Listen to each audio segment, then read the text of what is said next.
जय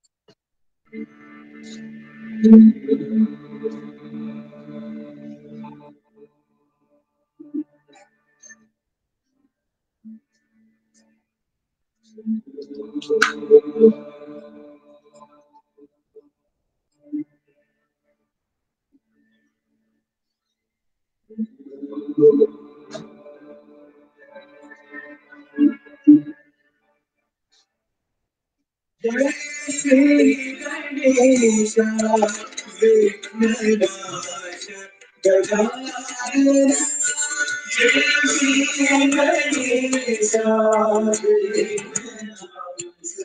गजानन जय श्री गणेश विघ्ननाश गजानन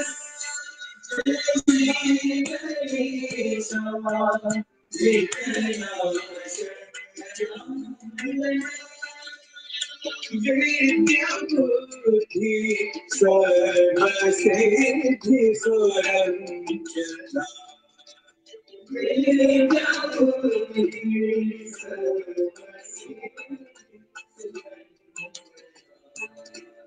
विद्याबुद्धि सर्वसिद्धि सुरंजना विद्याबुद्धि सर्वसिद्धि जय श्री गणेश विघ्ननाश गजानन जय श्री गणेश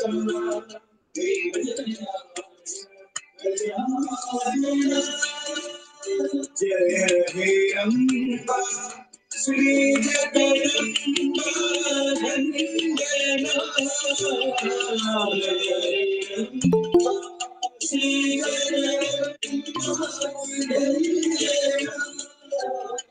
जय हे अम्बा श्री जगदम्बा वंदना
मंगलदायक श्री विनायक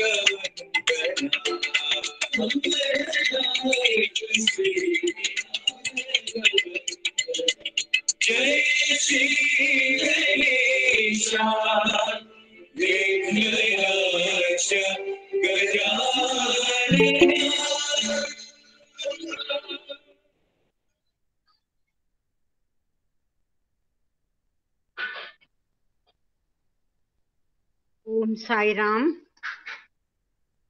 भगवान बाबा के पावन चरणों में कोटि कोटि प्रणाम एवं आप सबके हृदयवासी श्री भगवान के चरणों में हमारा नित्य निरंतर नमन।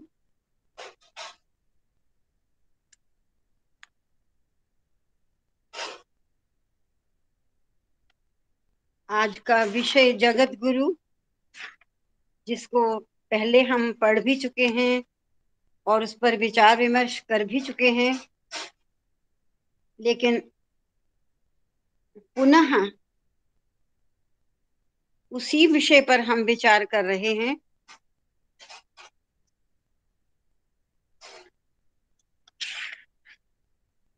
उसी का मंथन कर रहे हैं।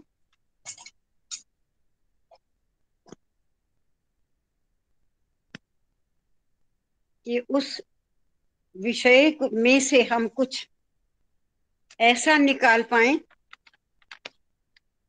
जो हमारी साधना को आगे बढ़ाने वाला होता है, जो हमारी पर्सनल साधना को आगे करने वाला, बढ़ाने वाला, समृद्ध करने वाला बनेगा। स्वामी ने बहुत प्रकार की पूजाओं के बारे में बताया। उस दिन हम सब पूजाओं के बारे में पढ़ चुके थे और आज एक पूजा है स्वरूपात्मक साधना। पूजा मीन्स साधना से अभिप्राय, साधना से अभिप्राय है। तो स्वरूपात्मक साधना के विषय में हम आज पढ़ेंगे।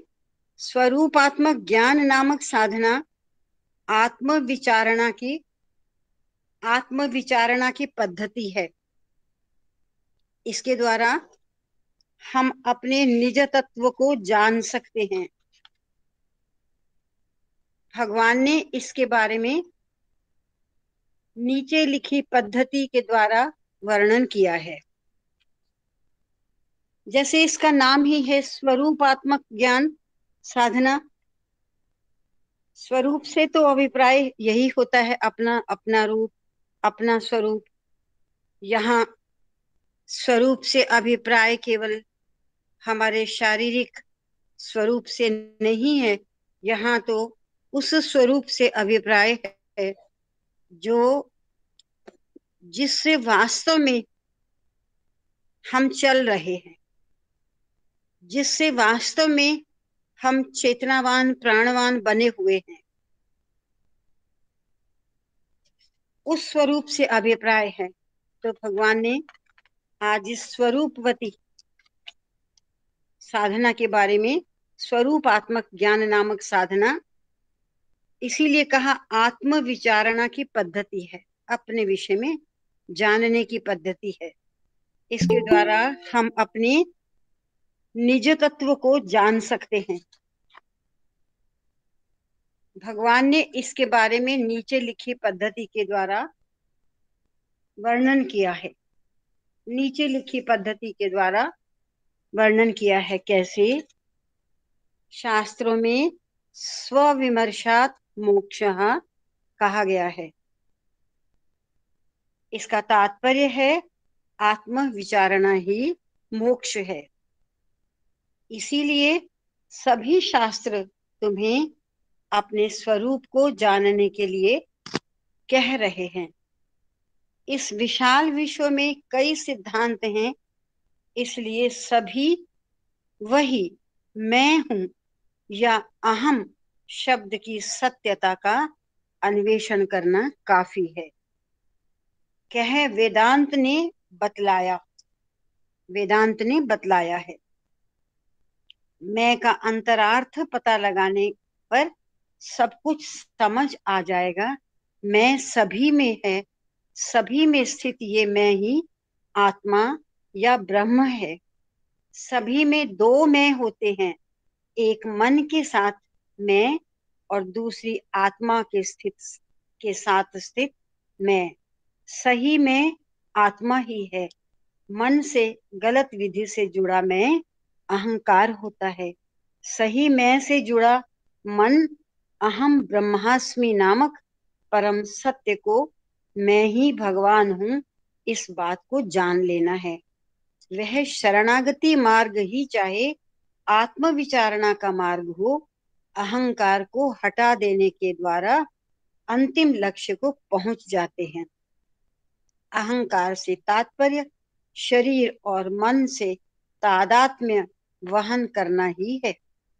अहंकार से तात्पर्य शरीर और मन से तादात्म्य वहन करना ही है। साधना करने वाले को घर बार छोड़ देना पड़ता है। इसका उत्तर भगवान ने सन 1987 जुलाई के प्रवचन में दिया है। जितना अभी पढ़ा है इस पर विचार करते हैं। स्वरूपात्मक नामक ये जो साधना है, स्वामी ने कहा ये आत्म विचारणा की पद्धति है। आत्म विचारणा से अभिप्राय अपने विषय में सोचना, विचार करना, अपने विषय में जानने की, अपने विषय में जो अपने बारे में जो जिज्ञासा है कि मैं कौन हूँ, इत्यादि इत्यादि, यही आत्म विचारणा की पद्धति है। और भगवान ने इसके बारे में नीचे लिखी पद्धति के द्वारा वर्णन किया। स्वामी ने बिल्कुल स्पष्ट शब्दों में ये आत्म विचारणा की पद्धति क्या है इसको स्पष्ट कर दिया है। शास्त्रों में ऐसे कहा जाए, स्वविमर्शात मोक्षः कहा गया है। स्वविमर्शात अर्थात अपने बारे में विमर्श करना, अपने बारे में जानने का प्रयास करना, अपनी ओर देखने का प्रयास करना, इसका तात्पर्य है आत्म। क्योंकि जब साधक अपने विषय में विचारणा करता है, वो कैसे विचारणा करता है कि मैं शरीर मात्र नहीं हूं, मैं तो इस देह से आगे कुछ और ही हूं। ऐसे जब साधक अपनी साधना में आगे बढ़ता है तो वही आत्म विचारणा ही मोक्ष है। स्वामी ने कहा मोक्ष है, वो मोक्ष की ओर ले जाती है। इसीलिए सभी शास्त्र तुम्हें अपने स्वरूप को जानने के लिए कह रहे हैं। अपने आप को जानो। इस विशाल विश्व में कई सिद्धांत हैं। इस अपने आप को जानने के लिए कई कई सिद्धांत हैं। कोई कोई किस रास्ते से, कोई किस रास्ते से, लेकिन अपने आप को जानने के लिए रास्ते अलग अलग हैं। लेकिन अपने आप को जानना हर एक रास्ते का गंतव्य है कि यहाँ तक पहुंचना है। इसीलिए सभी इस विशाल विश्व में कई सिद्धांत हैं, इसलिए सभी वही मैं हूं या अहम शब्द की सत्यता का अन्वेषण करना काफी है। मैं हूं, सोहम। हम सोहम मंत्र का जप करते हैं प्रायः।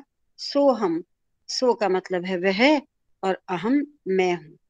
यहाँ केवल अभी अहम की बात की है, अभी सो की बात नहीं की है।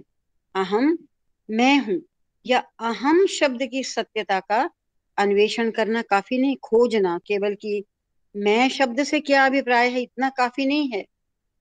कह वेदांत ने बतलाया है, मैं का अंतरार्थ जानने, पता लगने पर सब कुछ समझ में आ जाएगा। जब मैं का ये जो हम विचार विमर्श कर रहे हैं, ये ये साधना का विषय है, ये सांसारिक विषय मैं नहीं है।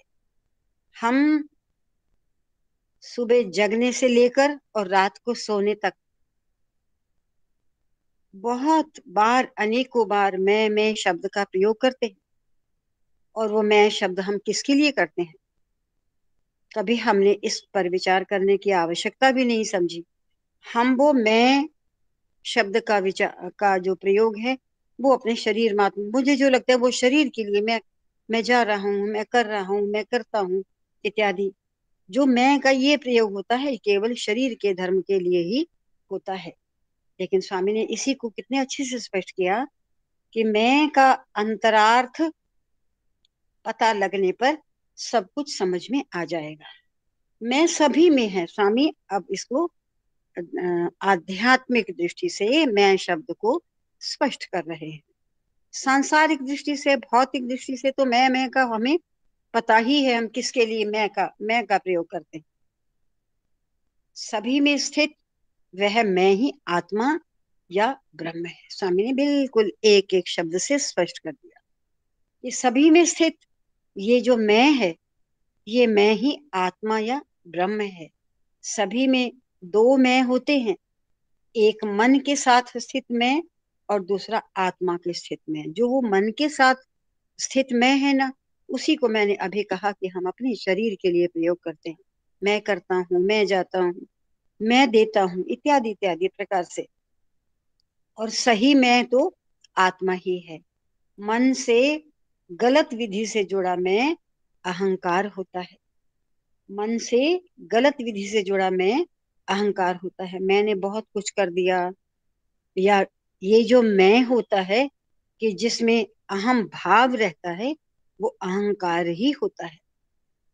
तो मन से गलत विधि से जुड़ा मैं अहंकार बन जाता है। सही मैं से जुड़ा मन अहम ब्रह्मास्मि नामक परम सत्य को, मैं ही भगवान हूं, इस बात को जान लेता है। यहाँ पर आपने अभी देखा शब्दों के प्रयोग में मन आया है। और उससे पहले मैंने कहा था कि हम केवल जो मैं का प्रयोग सांसारिक रूप से करते, वो शरीर के लिए करते हैं। लेकिन शरीर से क्या अभिप्राय? स्वामी ने कहा जो मन के साथ जुड़ा जो मैं होता है, एक तो वह है और दूसरा मैं आत्म तत्व है। तो जो मन से जुड़ा हुआ जो मन से जुड़ा हुआ मैं है, वही अहंकार होता है। मैंने किया, मैंने दिया, ये अहंकार होता है। और सभी मैं से जुड़ा मन और और एक मैं ऐसा जो सब में समान है, वो स्वरूप सब में विद्यमान है, वो ही अहम ब्रह्मास्मि, मैं ब्रह्म हूं, मैं ही वो परम शक्ति हूँ, परम सत्ता हूँ। ये तो सब में समान रूप से ये मैं पाया जाता है। और सही मैं से जुड़ा मन अहम ब्रह्मास्मि नामक परम सत्य को, मैं ही भगवान हूं, इस बात को जान लेता है। और सही मैं से जुड़ा, अब ये जो मन की स्थिति है ना, जब तो ये संसार से शरीर के साथ जुड़ जाता है, मैंने किया, मैंने खाया, मैंने दिया, तब ये अहंकार बना। लेकिन सही मायने में सही मैं से जुड़ा जो मन है, वो सही मैं से जो उचित मैं है, उससे जुड़ा जो मन है, वो अहम ब्रह्मास्मि नामक परम सत्य को ही, परम सत्य को मैं ही भगवान हूं, इस बात को जान लेता है। वास्तव में जो मन है ना, ये मन नाम की कोई चीज होती नहीं है। जब कोई विचार उठता है, कोई तरंग उठती है, विचार की तरंग, तो मैं बन जाता है। अन्यथा मन होता नहीं है। तो जब तो मैं का प्रयोग होता है केवल शरीर मात्र के लिए, तब जो मन के साथ मैं जुड़ा है वो अहंकार का वाचक है। और जब मन के साथ जब मैं जुड़ता है, जिसमें अहम ब्रह्मास्मि, मैं ब्रह्म हूं, इस तरह से जो मन के साथ मैं जुड़ता है, तो वो तो अहम ब्रह्मास्मि हो जाता है कि मैं ही ब्रह्म हूं, मैं ही सर्वत्र विद्यमान हूं, इस बात को जान लेता है। वह शरणागति मार्ग ही चाहे आत्म विचारणा का मार्ग हो, अहंकार को हटा देने के द्वारा अंतिम लक्ष्य को पहुंच जाते हैं। और यहीं पर अहम ब्रह्मास्मि, मैं ब्रह्म हूं, यहाँ पर अगर साधक की शरणागति है, तो वह शरणागति मार्ग ही चाहे आत्म विचारणा का मार्ग हो। लेकिन अगर अहम आ गया बीच में कि मैं बहुत ज्ञान की तरफ बढ़ रहा हूं या मुझे बहुत ज्ञान है, तो फिर तो वहां काम नहीं बनता। साधना, वो कोई आध्यात्मिक साधना नहीं बनती उसमें, तो फिर वही मैं आने के कारण सांसारिकता ही बन जाती है। लेकिन अहंकार को हटा देने के कारण अंतिम लक्ष्य को पहुंच जाते हैं। अहंकार से तात्पर्य, स्वामी ने ये भी स्पष्ट कर दिया कि अहंकार से तात्पर्य शरीर और मन से तादात्म्य वहन करना ही है। जब मन अहंकार से जुड़ता है या वो शरीर से जुड़ता है, बस तभी दादा वही अहंकार बन जाता है। साधना करने वाले को घर बार छोड़ देना पड़ता है। 87 जुलाई के प्रवचन में दिया है, सारा संसार इसका माया स्वरूप तरफ से युक्त है। भगवान सारा संसार सन 1900 सारा संसार क्रीड़ा है, परंतु पीड़ा नहीं है। क्रीड़ा है, पीड़ा नहीं है। इसमें हम व्यवहार कर सकते हैं, पर आसक्त नहीं बने रहने चाहिए। बंधु मित्रों से मैत्री बनाए रख सकते हैं, पर ममता को बढ़ा लेना नहीं चाहिए। स्वामी ने रास्ता बताया। सभी संबंधी गण हमारे साथ संसार में आसपास हैं।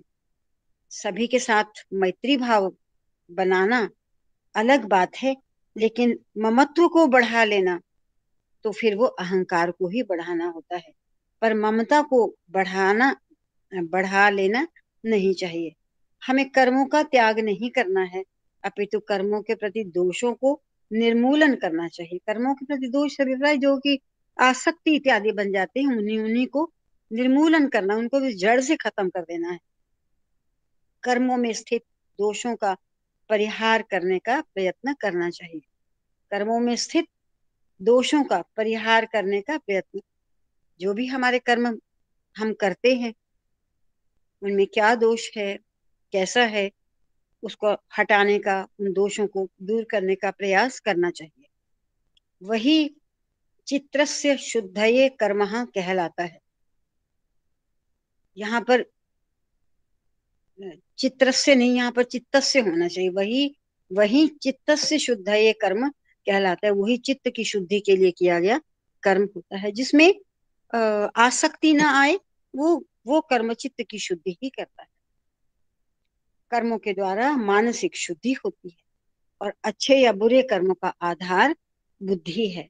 अतः मन की मलिनता को दूर करना ही हमारी साधना होनी चाहिए। हमारी साधना होनी चाहिए। ऊपर के पर्दे को हटा देने पर स्वरूप की तरह साक्षात्कार करेगी। अतः मन की मलिनता को दूर करना ही हमारी साधना होनी चाहिए। देखिए, अगर कोई साधना के रास्ते में आगे बढ़ता है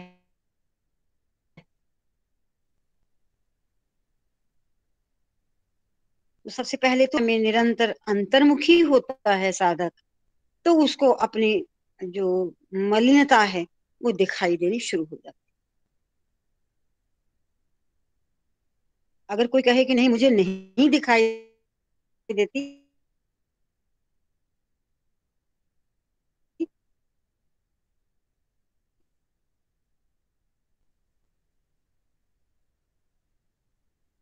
तो ये अपने आप को धोखा देना है।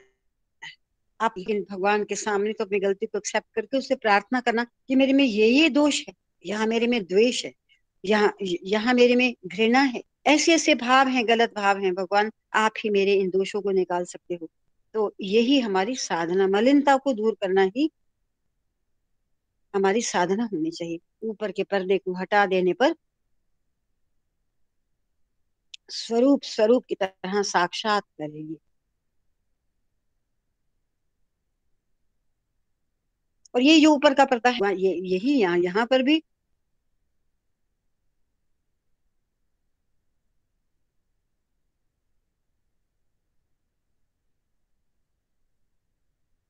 है, यही शरणागति जो पीयूषों को निकाल सकते, मलिनता है।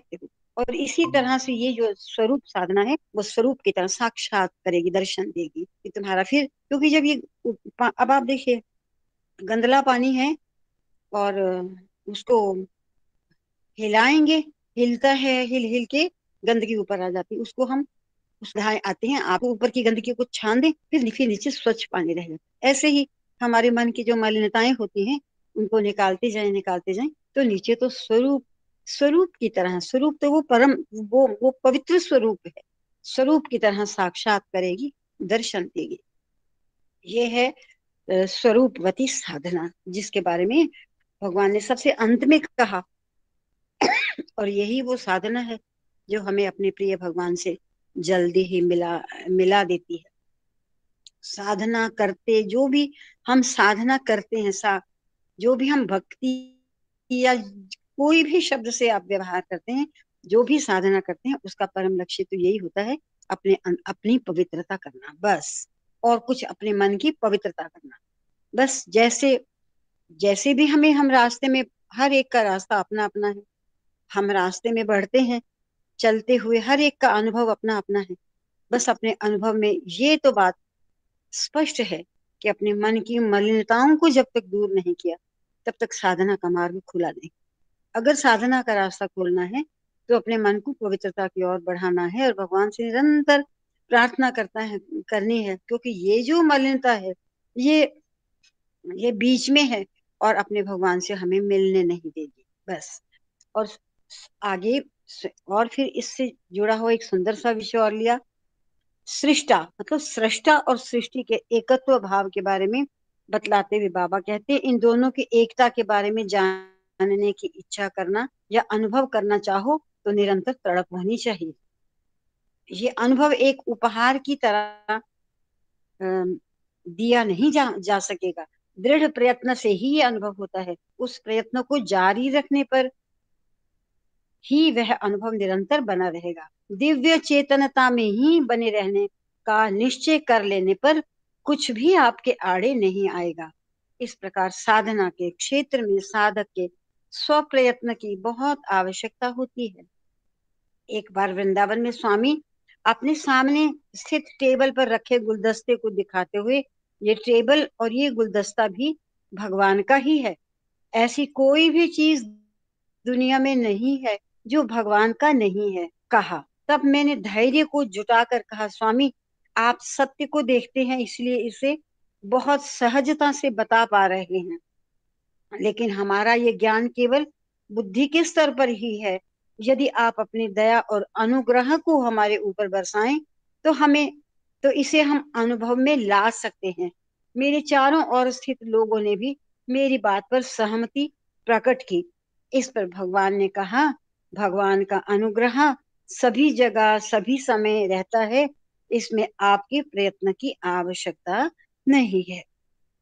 अभी ये बड़ा सुंदर पैराग्राफ आगे हमारी साधना को ही बढ़ाता है। देखिए, जब हम इस संसार में देखें तो मैं जिस भगवान को अपना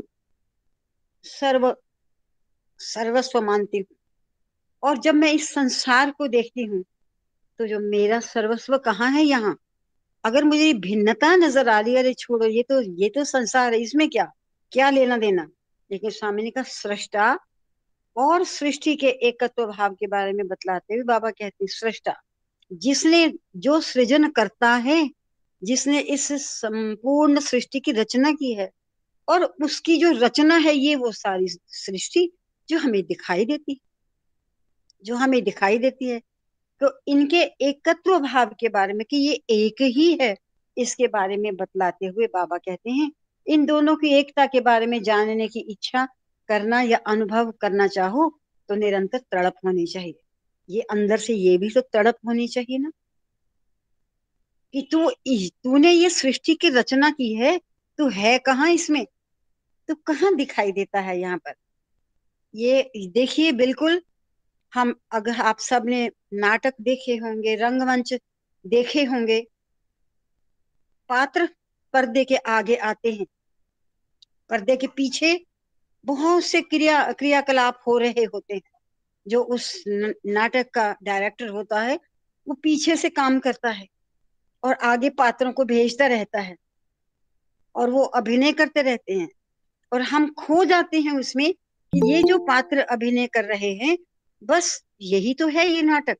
हम ये नहीं समझ पाते कि ये जो पात्र बड़ा सुंदर अभिनय कर रहे हैं, इसके पीछे उस डायरेक्टर की कितना बड़ा योगदान है। उसके बिना तो ये पर्दे के सामने आ भी नहीं पाते, कुछ कर भी नहीं पाते।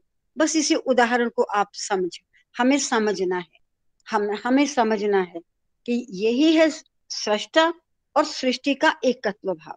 सृष्टा जो सृजन करता है, जिसने सृष्टि की रचना की है, और सृष्टि जो उसकी रचना हमें दिखाई देती है, ये दोनों एक ही है।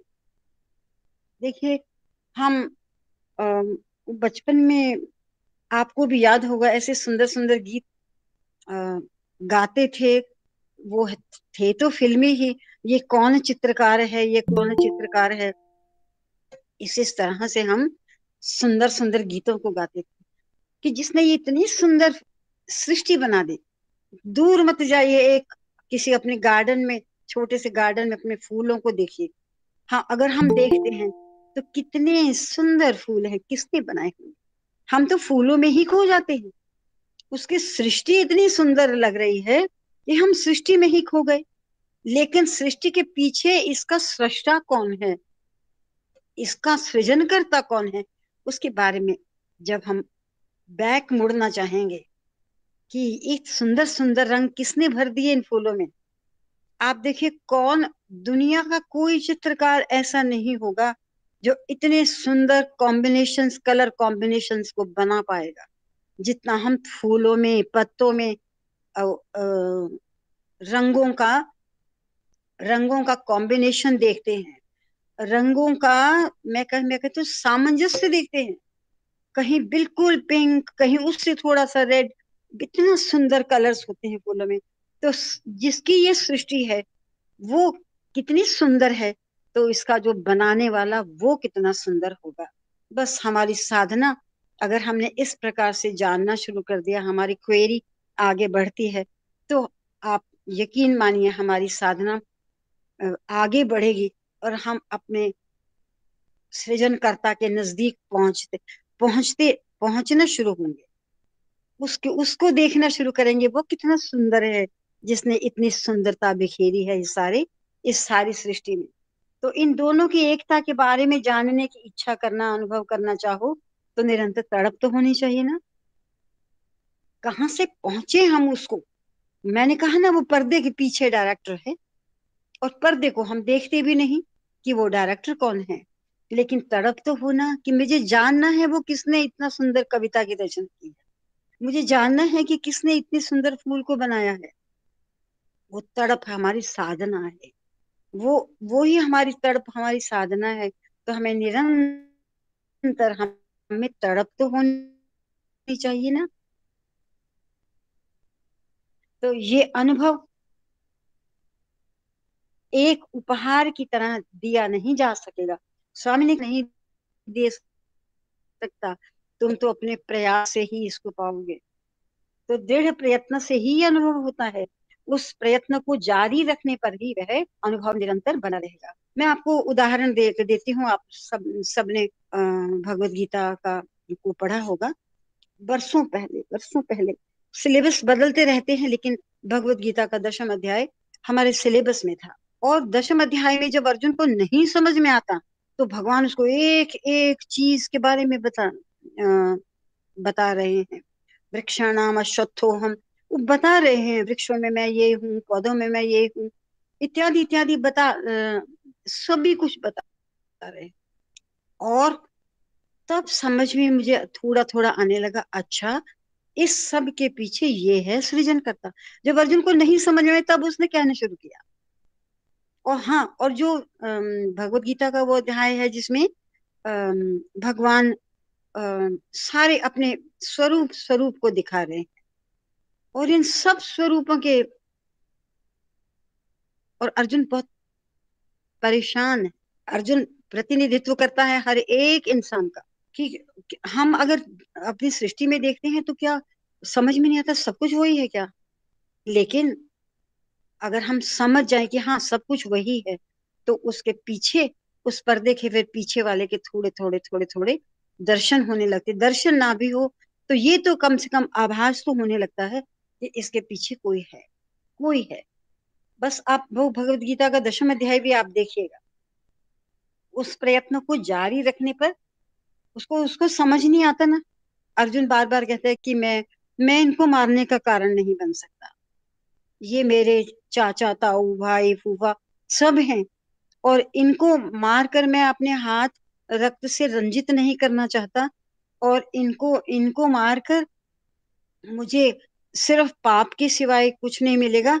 और मैं तो भीख मांगकर गुजारा करूँ। वो आखिर में यहाँ तक उसका सबमिशन है कि मैं भीख मांगकर गुजारा कर लूंगा। भगवत गीता में ये शब्द भी आते हैं, मैं भीख मांग कर गुजारा कर लूंगा, लेकिन मैं ये मारने का काम नहीं कर सकता। भगवान ने समझाया उसको कि तू मारने वाला है कौन। यहाँ जो मैं का भाव है, तू मारने वाला है कौन, ये तो पहले ही मरे पड़े। फिर स्वामी ने जब अपना विश्व रूप दिखाया, तो विश्व रूप में सभी उसके चाचा ताऊ सभी सैनिक, भगवान का मुंह कितना बड़ा हो गया और उसमें सारे सैनिक जाते जा रहे हैं, जाते जा रहे हैं।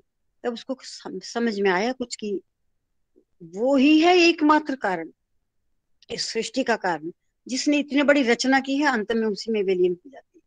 बस कुछ कुछ थोड़ा थोड़ा हमें भी ऐसे ही समझना है कि सृष्टा और सृष्टि का एकत्व भाव क्या है। तो भगवान ने तो वैसे बिल्कुल स्पष्ट ही कर दिया। तो उस प्रयत्न को जारी रखने पर ही वह अनुभव निरंतर बना रहेगा। दिव्य चेतनता में ही बने रहने का निश्चय कर लेने पर कुछ भी आपके आड़े नहीं है। अगर तुम इस तरफ बढ़ गए एक तरफ कि नहीं मुझे तो बस जानना ही है भगवान कि वास्तव में इस सारे ये जो मैं सृष्टि देखता हूँ तुम्हारी, इसके पीछे तुम कहाँ हो। अगर हमारी साधना इस तरीके से आगे बढ़ती भी है, तो इस प्रकार साधना के क्षेत्र में साधक के स्व प्रयत्न की बहुत आवश्यकता, अपनी साधना की बहुत आवश्यकता होती है। और फिर आगे वृंदावन का एग्जाम्पल है कि भगवान ने एक बार वृंदावन में स्वामी अपने सामने टेबल पर स्थित गमला, गुलदस्ता ये टेबल और गुलदस्ता भी भगवान का ही है। ऐसी कोई भी चीज दुनिया में नहीं है जो भगवान का नहीं है कहा। तब मैंने धैर्य को जुटाकर कहा, स्वामी आप सत्य को कहते, स्वामी आप में और हम में बहुत फर्क है। आप तो सत्य स्वरूप है, तो सत्य को ही देखोगे, लेकिन हमें तो टेबल ही टेबल दिखाई देगी और गुलदस्ता ही गुलदस्ता दिखाई देगा। तो आगे भगवान ने कहा, यदि आप अपनी दया और अनुग्रह को हमारे ऊपर बरसाएं तो हम अनुभव में ला सकते हैं। तो मेरे चारों ओर स्थित लोगों ने भी मेरी इस सहमति प्रकट की, हाँ स्वामी आप अगर कृपा करेंगे तो हम भी समझ पाएंगे। तो इस पर स्वामी ने कहा कि भगवान का अनुग्रह, भगवान की कृपा सभी जगह सभी समय रहता है, इसमें आपके प्रयत्न की आवश्यकता नहीं है। वो तो स्वामी ने वैसे कह दिया, लेकिन पहले कम से कम एक बच्चा रोता तो है ना, भूख लगती है रोता तो है, तभी माँ को पता लगता है कि उसको भूख लगी है, तभी वो दूध का इंतजाम करती है। तो हमें भी अपनी साधना से वो रोने का काम तो करना ही है, तभी भगवान दौड़े चले आएंगे और अपने सत स्वरूप को हमें दिखाएंगे। हम जब आध्यात्मिक मार्ग में प्रयत्नशील रहते हैं, तब पता कर लेते हैं कि सभी बाधाएं हमारे अंदर ही है, पता लग जाता है। 1987 में गुरु पूर्णिमा के दिन बात करते हुए कहा कि हाँ, इस प्रकार के परम तत्व को पहचानने में अनेक बाधाएं आती रहती हैं। उनमें से 4 प्रमुख हैं। वैदिक शब्दावली में अविद्या प्रतिबंधकम अविद्या, और दूसरा प्रज्ञा प्रतिबंधकम, और कुतर्क प्रतिबंधकम, और विपर्यय दुराग्रह प्रतिबंधकम। ये 4 प्रकार की रुकावटें आती हैं। तो अविद्या प्रतिबंधकम से तात्पर्य व्यक्ति की उस प्रकार की सोच कि मैं दैवत्व को पाने या खोजने के लिए अत्यंत असमर्थ और अशक्त हूँ। जब तक ये भाव बना रहेगा, तब तक मनुष्य आत्मज्ञान प्राप्त नहीं कर पाएगा। तब तक देख लीजिए, ये हमारी अपनी अपनी बाधा है। नहीं मैं कहाँ भगवान के स्वरूप को देख सकता हूँ। तो भगवान ने कहा नहीं, ऐसा कुछ नहीं है, इस रुकावट को तुम निकाल सकते हो। और दूसरी बाधा प्रज्ञा प्रतिबंधकम, बड़ों के द्वारा या महानुभावों के द्वारा बोध कराए जाने पर भी जब व्यक्ति के कान पर जूं नहीं रेंगी, तो वह सोचता है कि उसे सब कुछ मालूम है, तब वह आध्यात्मिक खोजी बनने के अयोग्य रह जाता है। एक ये भी हमारी बड़ी अल्पज्ञता होती है कि सब बड़े लोग से दूर कहाँ जाए। हमें भगवान ने निरंतर समझाने का प्रयास किया, लेकिन नहीं हम समझ पाए। तो ये जो तब है आध्यात्मिक खोजी बनने के अयोग्य रह जाता है। वो समझने की कोशिश ही नहीं करता। हमारे भी कान पर जूं ही नहीं रहेंगे कि भगवान क्या कह रहे हैं और हमें किस रास्ते पर चलना है। भगवान ने तो इतना सुंदर अपना नाम देकर ये जो सत्यसाई सेवा संगठन जैसी छत हमें दी है, इससे सुंदर और सुनहरी छत कोई हो नहीं सकती हमारे ऊपर। इस जीवन में उस छत के नीचे अपने आप को अपना इतना भाग्यशाली सौभाग्यशाली हम अपने आप को पाते हैं कि हमारा जीवन ही जन्म, संसार में जन्म लेना मानो सार्थक हो गया है। हमारा हमारा जन्म लेना एक तरह से शुभ हो गया है, क्योंकि नहीं तो अगर भगवान का सानिध्य ना मिलता तो हम यूं ही भटकते भटकते इस शरीर से मुक्त हो जाते। लेकिन अभी भी कर तो वो ही रहे हैं, लेकिन फिर भी हमें रास्ते का ज्ञान हो गया है कि क्या हमारे लिए गलत है और क्या हमारे लिए ठीक है। अच्छा, उसके बाद इसको इसको प्रज्ञा मार्ग भी कहा जाता है। और तीसरा कुतर्क है। हम बड़ों के द्वारा बतलाई गई हर बात का उल्टा अर्थ निकालना, उसके विपरीत अर्थ निकालना। कोई भी बड़े कोई भी बात करेंगे उसके उल्टा ही बोलना, ये भी एक आदत होती है। और चौथा विपरीत थोड़ा थोड़ा हिंदाग्रह है, जिसमें व्यक्ति सोचता है कि उसे सब कुछ मालूम है, उसे जाने का अधिकार किसी का नहीं है। इस दुराग्रह के कारण मानवता को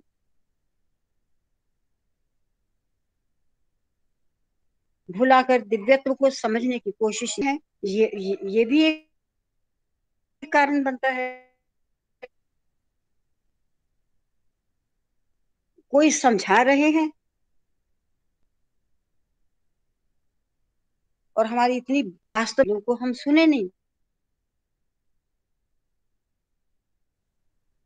बड़ों की बातों को हम सुनकर अपने जीवन में धारण नहीं करेंगे, परिवर्तन तो तभी बनेगा। दिव्य तत्व तो इस आगे चलते हैं। इस जगत इस दूर की पवित्र है, है वह है माया सा लगना प्रभावित है। माया से और जो है वो नहीं सा लगना। जिस प्रकार दर्पण में बायां दायां सा दिखता है और दायां बायां सा दिखता है, ये अज्ञान के अभाव का चिन्ह है। ऐसे लोग संसार को संसार की तरह ही देखते हैं। अंतस में स्थित तत्व को ना पहचानने वाले जगत को जगदीश्वर के रूप में मानते हैं। बिल्कुल स्वामी ने सृष्टा और सृष्टि वाली बात को स्वामी ने स्पष्ट कर दिया। और ये चार चार प्रकार की जो बाधाएं बताई हैं उनको भी स्वामी ने एकदम अक्षरशः सिद्ध कर दिया। हम प्रायः माया शब्द का प्रयोग करते हैं। माया माया शब्द को कितना सरल शब्दों में स्पष्ट कर दिया। माया से तात्पर्य जो जो नहीं है वो है सा लगना। अब ये जो संसार है ये कोई रहने वाला थोड़ी है। इसके लिए शब्द का प्रयोग होता है क्षण भंगुर है, लेकिन हमें तो यही सच्चाई लगती है। हम इसमें रह रहे हैं और ऐसे ऐसे रह रहे हैं कि जैसे हमेशा हमेशा के लिए हम और ये संसार हम साथ साथ बने रहेंगे। बस यही इस तरीके से समझना ही माया है। तो माया से तात्पर्य जो नहीं है वो है सा लगना, और जो है वो नहीं सा लगना। जिस प्रकार दर्पण में, और फिर दर्पण का उदाहरण दिया, दर्पण में बायां दायां सा दिखता है और दायां बायां सा दिखता है, ये अज्ञान के अभाव का चिन्ह है। ये अज्ञान के अभाव का चिन्ह है। ऐसे लोग, ये अज्ञान का अभाव तो नहीं होना चाहिए, ये ज्ञान के अभाव का चिन्ह है। क्योंकि हम समझ नहीं पा रहे ना, थोड़े से मिसप्रिंट होते हैं हिंदी वाले में, क्योंकि हम समझ नहीं पाते कि मैं जो सामने दिख रहा हूं मैं उल्टा हूं। तो ज्ञान का के अभाव का चिन्ह है। ऐसे लोग संसार को संसार की तरह ही देखते हैं। अंतस में स्थित तत्व को ना पहचानने वाले जगत को जगदीश्वर के रूप में मानते हैं।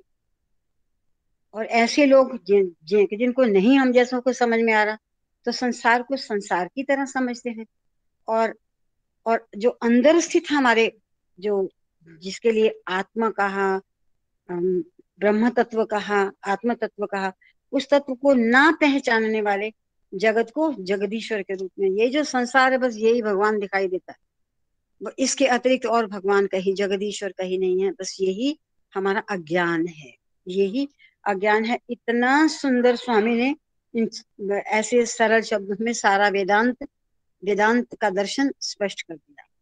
इसी प्रवचन में माया बहुतत्व की भ्रांति को किस प्रकार दिलाती है, बतलाने के लिए एक छोटा उदाहरण देते हुए बाबा कहते हैं इसी प्रवचन में आगे कि जो ये जो माया है, जो है वो वास्तव में नहीं है, और जो नहीं है वो हमें दिखाई देता है। यही अभी जो पढ़ा वो माया है। तो इसी प्रवचन में माया बहुतत्व की भ्रांति बहुतत्व की भ्रांति किस प्रकार दिलाती है। ये जो जो कुछ बहुत सारा दिखाई देता है वो माया के कारण दिखाई देता है, बस इसका ये मतलब है। और बतलाने के लिए एक छोटा सा, ये क्यों होता है ऐसा, तो एक छोटा सा उदाहरण देते हुए स्वामी कहते हैं अनंत समुद्र में लहरें उठती रहती हैं। लहरों के उठने का कोई कारण तो रहता होगा, बिना कारण के लहरें नहीं उठती। जल और वायु तत्व के एक हो जाने पर लहरें अपना आकार धारण करती हैं। वायु के दबाव के कारण जल लहर के रूप में बदल जाता है। वायु के बिना जल लहर का आकार धारण नहीं कर सकता है। ये वायु ही माया है। जल ही अनंत सच्चिदानंद स्वरूप है। उठती गिरती आदि अंत के साथ मिलकर रहने वाली लहरें ही जीव तत्व है। भगवान ने समुद्र का उदाहरण देकर ये समझाया, जीव तत्व के लिए माया रूपी वायु जीव तत्व के लिए माया रूपी वायु प्रधान है। लहरें केवल प्रतिबिंब स्वरूप हैं, पर बिंबाकार नहीं है। उस बिंब का आकार नहीं है। लेकिन जब तक आईना है तब तक बिंब ही रहता है। आईने को अलग करने से प्रतिबिंब भी अलग हो जाता है।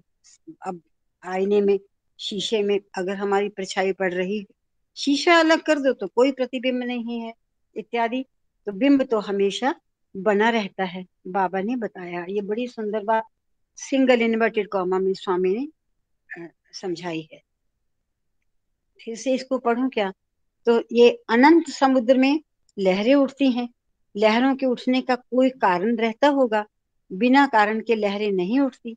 जल और वायु तत्व के एक हो जाने पर लहरें अपना आकार धारण करती। अब लहरें कैसे उठी? देखिए, जल तो है ही समुद्र में, लेकिन वायु अगर भयंकर रूप से तेज चल रही है तो जल और वायु तत्व के एक हो जाने पर हवा चली, उसका बहुत तेज प्रवाह होता है, तो वो जल जो है वो लहरों के रूप में हिलता है, तो वो उतनी ही लहरें बन जाती हैं। और वायु के दबाव के कारण जल लहर के रूप में बदल जाता है, और वायु के बिना जल लहर का आकार धारण नहीं करता। जब अगर वायु ना चलती हो तो पानी बस वो शांत स्थिर जैसे समुद्र का है वो वैसा ही रहता है। और ये वायु ही माया है। जल ही अनंत सच्चिदानंद स्वरूप है। वो जो जल, भगवान ने जल की तुलना की है, जो जल है वो ही अनंत सच्चिदानंद स्वरूप है। वो तो स्थिर है, वो जैसा था वैसा है, उसका स्वरूप नहीं बदलता। लेकिन इस वायु के कारण से थोड़ी देर के लिए वो लहरें लहरें उठती दिखाई देती हैं, अन्यथा तो वो फिर वहीं वो शांत और स्थिर हो जाता है। और जीव तत्व के लिए और उठती गिरती आदि अंत के साथ मिलकर मिलकर रहने वाली लहरें ही जीव तत्व। स्वामी ने इसी एग्जाम्पल से जीव तत्व को भी स्पष्ट कर दिया कि उठती गिरती आदि अंत के साथ मिलकर रहने वाली लहरें ही जीव तत्व है। ये जो जिसके लिए जीव का प्रयोग होता है, वो ये जो उठती गिरती और आदि अंत के साथ मिलकर रहने वाली लहरें ही मानो जीव की यही एग्जिस्टेंस है। और जीव तत्व के लिए माया रूपी वायु प्रधान है, उस भगवत तत्व के लिए नहीं है। जीव तत्व के लिए माया रूपी वायु प्रधान है। लहरें केवल प्रतिबिंब स्वरूप हैं, पर बिंबाकार नहीं होती है। बस प्रतिबिंब स्वरूप है, वो बनी और खत्म हो जाएंगी। और लेकिन जब तक आईना है तब तक बिंब भी रहता है। जब तक वायु इत्यादि चलती रहेगी, वायु और जल का संयोग होता रहेगा तो लहरें बनती रहेगी। लेकिन जब तक फिर स्वामी ने आईने का, दर्पण का उदाहरण दिया। जब तक दर्पण है तो हम उसके सामने हैं, बिंब रहेगा ही। और आईने को अलग कर देने से प्रतिबिंब भी अलग हो जाता है, तब तो हमारा कोई परछाई नहीं दिखती उसमें। तो बिंब तो हमेशा बना ही रहता है। और वो जो असली हमारा स्वरूप है वो तो वही का वही है। ऐसे ही स्वामी ने इसको समझाया। और साधना मार्ग में आगे बढ़ने के लिए आने वाली बाधाओं के बारे में स्वामी ने इस प्रकार से कहा। अब केवल मैंने इतना बोल दिया, अब केवल बचे हैं 9 मिनट। आप सब सुन रहे हैं हमारा, और मैं पढ़ रही हूँ, तो आपको पढ़ते हुए सुनते हुए किसी प्रकार की कोई जिज्ञासा है तो आइए हम सब मिलकर उस पर अपना विचार विमर्श करते हैं। साई राम। बहुत अच्छा लगेगा जो इतना पढ़ा है उसके बारे में कहीं कोई प्रश्न उठता है, और अगर हम सक्षम हैं आपस में कि उस प्रश्न का उत्तर दे पाए तो हम जरूर आपस में विचार विमर्श करेंगे। लेकिन ये जो सारा चैप्टर है ये सारा साधना का मार्ग है, और भगवान ने बहुत सरल रूप से हमें साधना के मार्ग को स्पष्ट कर दिया है कि हमें कैसे अपनी साधना में आगे बढ़ना है, और बढ़ना है। जीवन का ही ये एकमात्र, मानव देह को पाने का ये एकमात्र उद्देश्य भी।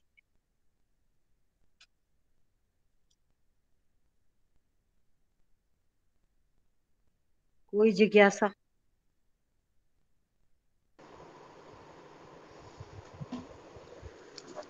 साई राम दीदी।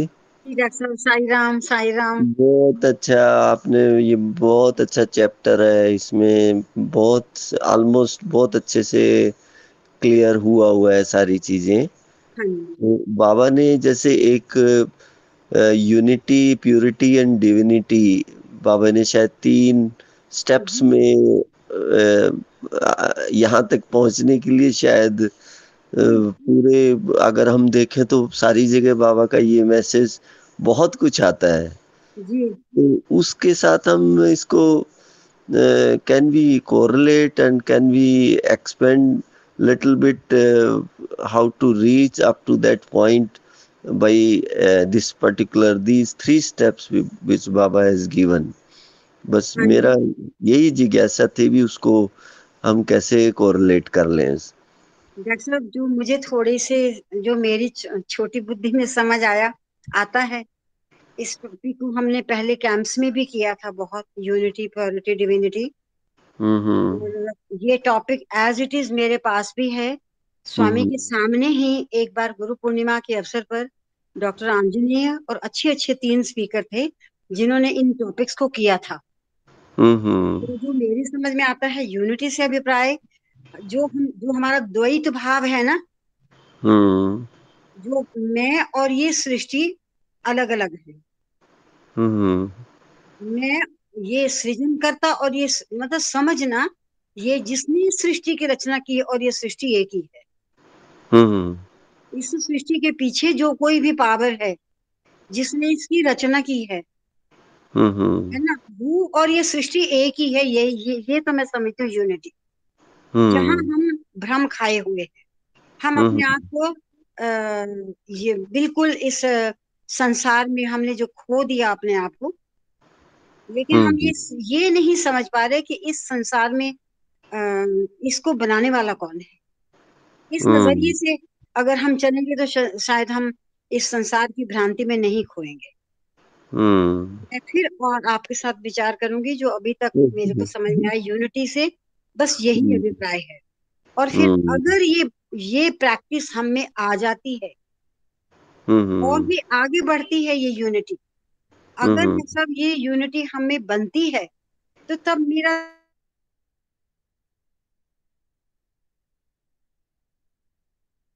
द्वैत भाजमान है या जो मेरे चारों तरफ, हम सब में कोई फर्क नहीं है। स्वामी यहाँ पर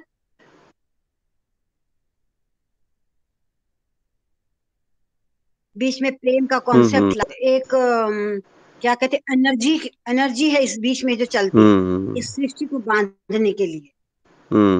जरूर इस टॉपिक पर बात करना चाहूंगी, मुझे तो टॉपिक बहुत अच्छा लगता है ये।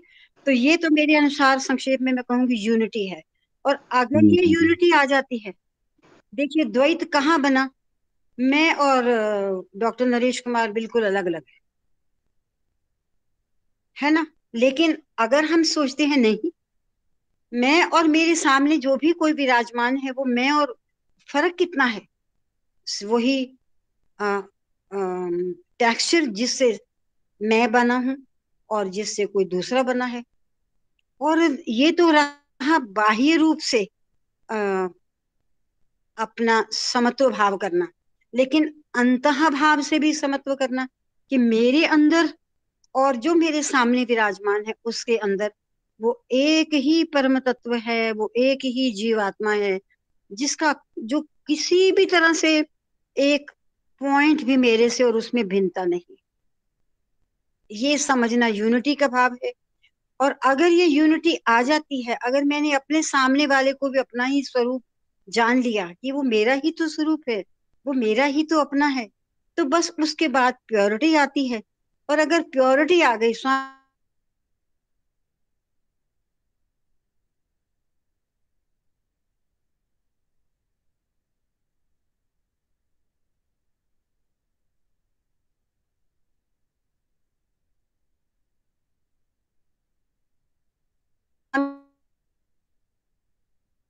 से इस सारे साधना के साथ को रिलेट कर सकते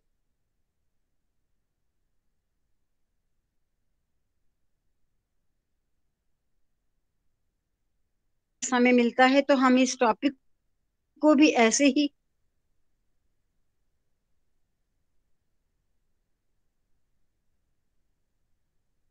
कर यूनिटी।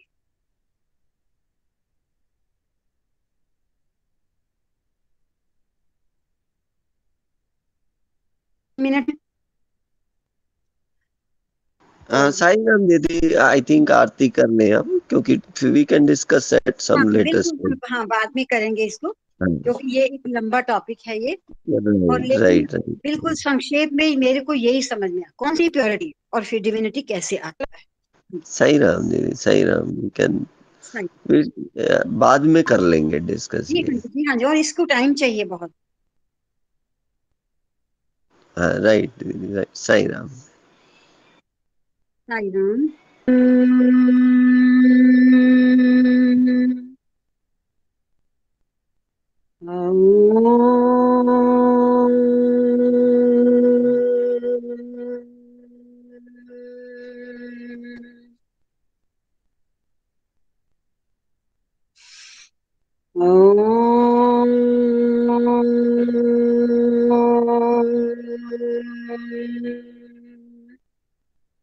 शांति शांति शांति।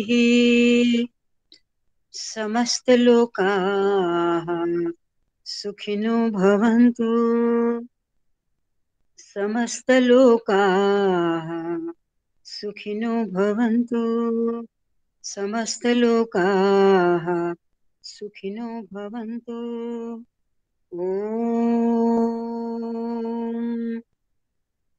शांति शांति शांति।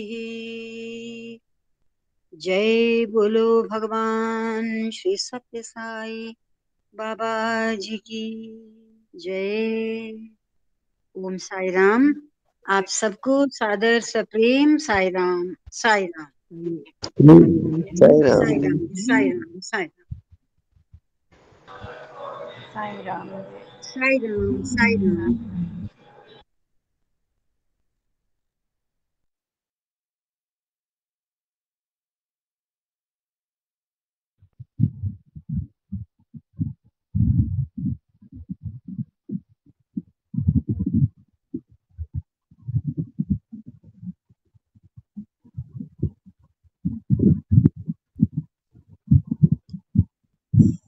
साई राम जी, बहुत बढ़िया।